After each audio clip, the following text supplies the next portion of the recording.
Kayo po ba mga bossing ko ay isa sa mga nagnanais na matupad lahat ang mga pangarap sa buhay? Meron po ako i-share po sa inyo po mga bossing. Kung kayo po'y naniniwala ay mainam na subukan nyo po ito. Kailangan lamang po natin mga bossing ko ng asin. Ang asin ay isa sa mga subok na napakaswerte. Kung kayo po ay parang pakiramdam ninyo, paborito kayo ng kamalasan, asya, gamitan nyo na po ito ng asin. Kaparanggot na asin sa paliguan po mga bossing ko ng inyo pong tubig ay maaaring ma-wash out lahat ang mga kamalasan na kumapituko na po sa inyo po mga bossing. Kaya kailangan gamitan natin ito ng asin. Marami kayong pwedeng gawin mga bossing. Maglagay ka ng isang mangkok o isang baso na asin sa ilalim ng inyong higaan.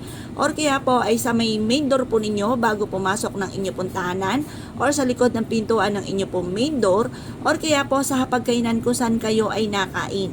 Maging sa inyo pong negosyo, pwede po kayong maglagay mga bossing para mawala na mga kamalasan po ninyo sa inyo pong buhay. Mainam na ito pong ati pong dahon ng laurel ay gumamit din po tayo kasi only wishes po ito. Mag-wish ka sa kanya ng mga simpleng bagay pero grabe-grabe ang mga blessing na ipagkakaloob po sa inyo. Ang gagawin nyo lamang po mga bossing ko ay kumuha kayo ng dahon ng laurel at mag-wish ng mula sa inyo pong puso. The best din po kung meron kayong puno ng laurel sa harapan ng inyong tahanan or malapit sa inyong pong pintuan. Pwede nyo rin po ito ipasok sa loob ng inyong pong tahanan. Ang dulot po nito ay napakaswerte mga bossing.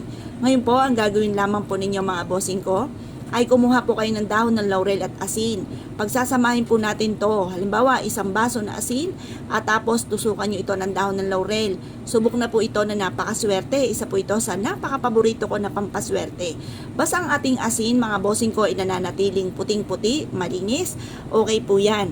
Huwag lamang po mga bossing ko matutunaw ang asin. Ang ibig sabihin kapag natunaw ang asin ay marami siyang nahigop ng mga negatibong enerhiya.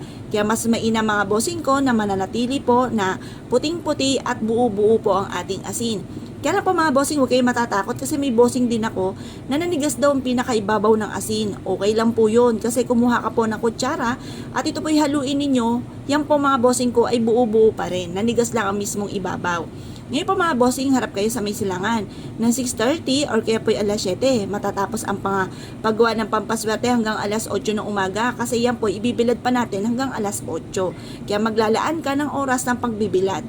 Mag-wish po kayo kung ano ang nais po ninyo. Halimbawa mga bossing, dati mga bossing, lagi lang ako humihiling ng dagdag ng 10,000 sa bawat buwan na dumarating sa amin pero labis-labis ang dumating na blessing. Kaya gawin nyo rin po ito mga bossing. Basta mula sa inyo pong puso, kung anong binubukan ng bibig, yan tinatakbo ng inyong isipan at nagmumula sa puso mga bossing ko ang pagwi-wish. Ngayon po mga bossing, mag-wish na po kayo. I-wish po ninyo kung halimbawa walang bahay, magkaroon ng sariling bahay. Tapos kung gusto nyo po na magkaroon ng negosyo, kung mahilig kang magnegosyo, i-wish nyo rin po na magkaroon ako ng negosyo na dito na ako yayaman. Direct to the point ang pagwi-wish mga bossing. Dahil ito ay wala namang bayad kapag ikaw ay nag-wish ng labis-labis.